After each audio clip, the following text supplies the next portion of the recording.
Welcome to Stickbaggers YouTube channel. Today, I'm going to be talking about the B&W Biker Bar. A lot of you may be familiar with the Biker Bar and a lot of you may not. So this is kind of an informational video. We'll also, here in a little while, my buddy JR is coming over and we're going to install it in our new trailer because we're getting ready to go to Daytona and we need to get that trailer ready. And I thought it'd be a good time to shoot a video on the installation. It's very straightforward, easy to do, but we'll get the camera out here in a little while and get it installed on the trailer for you. Just fixing to leave one of those comments. You know what I'm talking about. Trailers are for boats. If you're one of them and you ride your bike everywhere, cool for you, man. There's a lot of us out there that can't just ride everywhere we go. If you're not familiar with the Biker Bar, you can see right here, it's a plate that mounts in the bottom of the trailer with a couple of bolts, and then you attach a bar to the bottom of your bike. It clamps to the frame, and then you simply drive your bike in and lock it in. I see a lot of people that recommend the Biker Bar that have used it in the past. We've been using it for about 5 years now with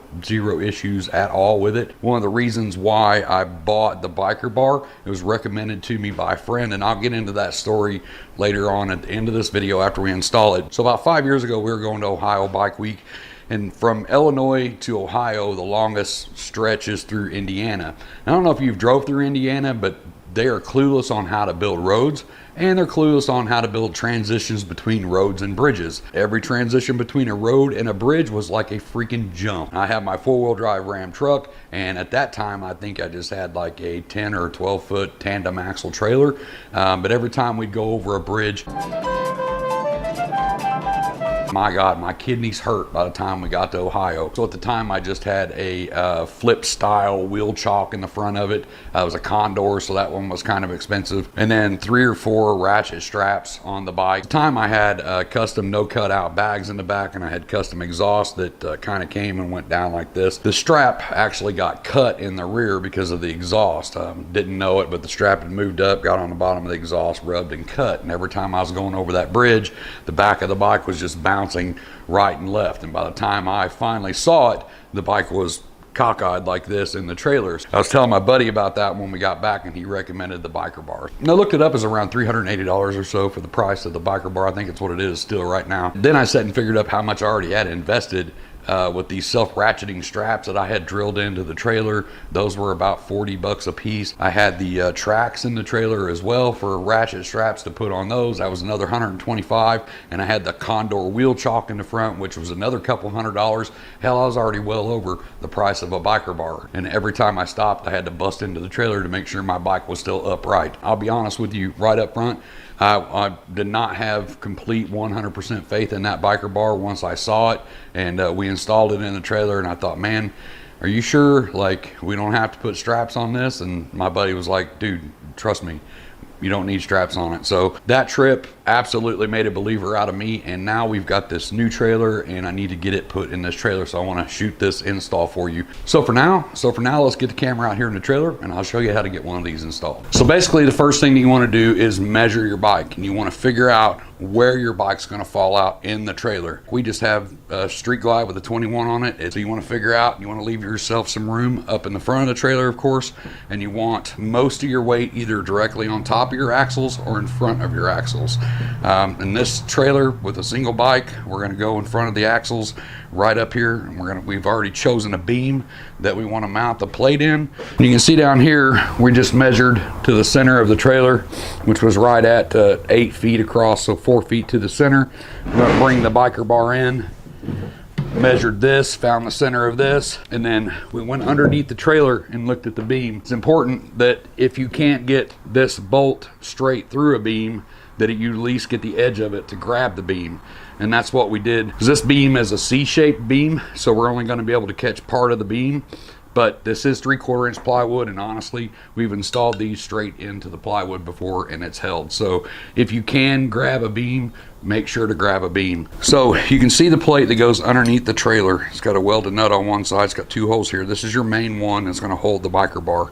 You don't have to use these 2 holes, but what this does is after you get the Biker Bar mounted, the bolt goes through the top, through the Biker Bar, through the trailer floor into this plate, and that sucks it up to the bottom and it sandwiches your frame or your plywood. These 2 bolts out here, you can drill later and run bolts through it and nuts on the bottom, So when you take the biker bar off, if we want to come in here and have a full trailer without the biker bar in the middle of the floor, we've got these 2 bolts that just keep this in place. So the next time we just come in, lay the biker bar back on top, run our 2 main bolts in, and we're done. So we're going to start with a pilot bit, and we're going to end with a 5/8. So just get in your drill bits and try to find a bit smaller than a 5/8 to do your pilot. I'll put a link in the description down below so you can pick up a 5/8 bit if you don't have one.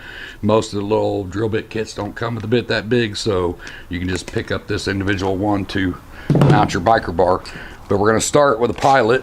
Get right in the center of that.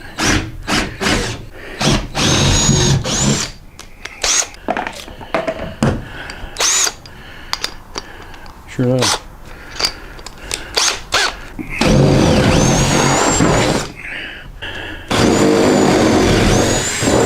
So if you're doing this by yourself, you could just turn this upside down, line that hole up like that. Go ahead and mark these 2 holes, drill them. Take your bolts, run it through the floor, go underneath the trailer, put this up on it with the bolts through the floor. Go ahead and just try to grab the bolts and start the nuts on it, and that will hold the plate in place. But if you have another person, like we have JR today helping us, so he's going to crawl under there and just hold the plate in place, and then we'll go ahead and run these 2 main bolts in, and then we'll deal with these 2 bolts later. So this bolt is a 15/16, so you will need a 15/16 and preferably an impact driver. You can use a ratchet and stuff if you want to, but you know, this will really get it in the floor. So we'll run this one in. You on it? Ready. All right. Now before we actually tighten that down, we're going to go ahead and run the other one in. Ready.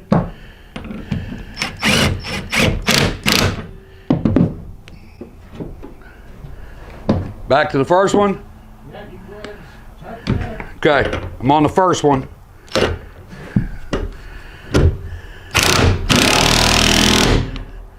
Okay. Yep. Second one.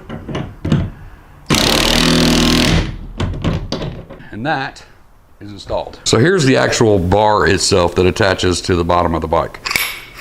You can see you run it up underneath the bike, you hook this side of the frame, you pull this over, got to make sure it's far enough apart, of course, and then you push this into this side of the frame. So then you just screw this in, and as you do, this pushes this up against the frame and squeezes the frame. So on this side, we've just hooked this side. So you can see it's hooked onto the frame. And we try our best to keep the bar straight, parallel under the bike. So it's hooked onto the frame there. You have to see right here, all these wires, hoses, all that stuff, you have to make sure you're underneath those and you're not clamping this bar onto those wires. Oh, and you want to make sure that it fits between the frame and the motor. If you try to go back any farther, you're going to start hitting transmission and stuff like that. So make sure it's actually grabbing the frame and not resting up against your transmission. When we come up here, you'll see we've got that split washer in there. You want to make sure that that flattens. Right there, it's flattened, so we're going to give it a quarter turn until we get it loaded on the trailer.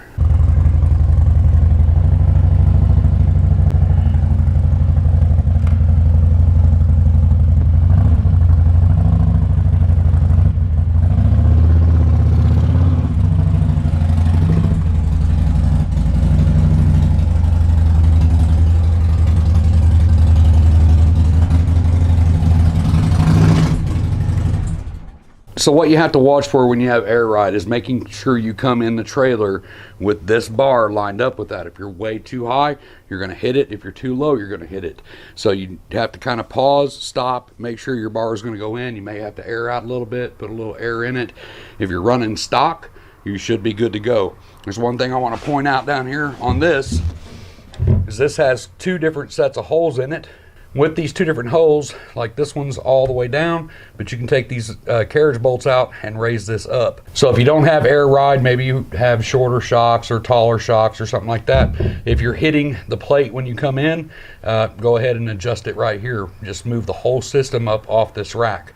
But with air ride, it makes it a lot easier because you can just adjust your air ride. So get off your bike, make sure that the bar is completely locked in. You'll see this spring-loaded piece here on top completely lock onto the bar. Once you do that, you're going to give it another quarter of a turn, just like that, and you're done. One other thing too, with the air ride and the center stand, there's that other thing that I want to talk to you about, and this one's super important.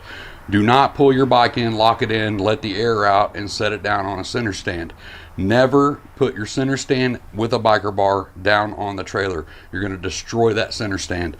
Make sure that you leave air in the bike, and once you get locked in, you can actually bump that front end or the rear end if you just have rear air ride. You can bump that rear end a little bit, and it kind of puts a lot of pressure on it, making sure that it just kind of secures it. Don't put too much pressure on it.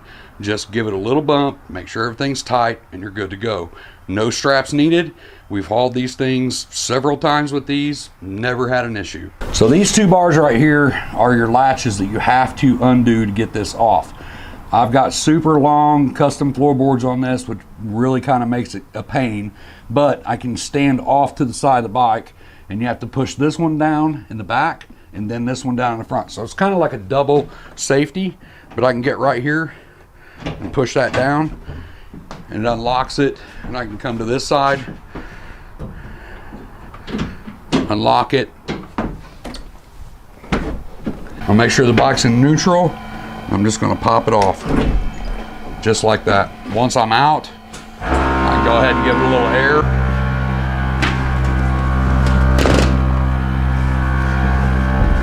So this is JR. He's been helping me today work the camera, help crawled underneath the trailer, all the hard stuff. So tell us about your first experience with the biker bar when I introduced you to it a couple years ago. I was scared to death of it. Every single stop we made, I opened the door to make sure it was moving. It never moved an inch, nothing. So kind of the same experience I had when I was introduced to the biker bar from a friend of mine. Said, get it, quit messing with these straps, and I was scared to death of it. He had a camera inside of his trailer. In the first 3 hours, I never took my eyes off that screen. And I looked over at him one time and he was laughing. He's like, quit looking at the screen, dude. That bike's not going anywhere. And that trip made a believer out of me. Made a believer out of me. That's all I do now. No straps at all.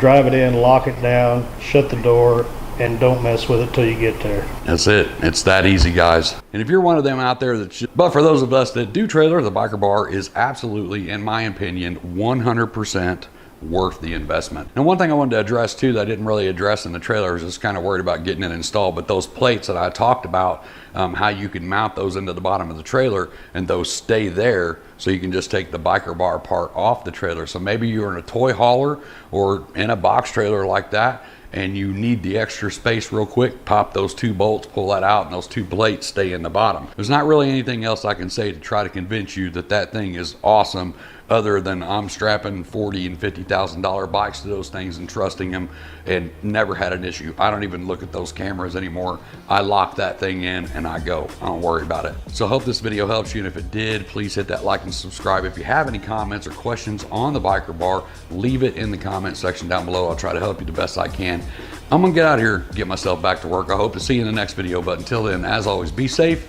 Keep your knees in the breeze. Thanks for checking out the video. Don't forget to hit that like and that subscribe popping up over here. And don't forget to check out the rest of the channel, because we have a ton of bagger related and soft tail videos on our channel. And to get you started, maybe you can check out this one or this one. I'm not really gonna say anything else. You can just click one of those and take you over to another video.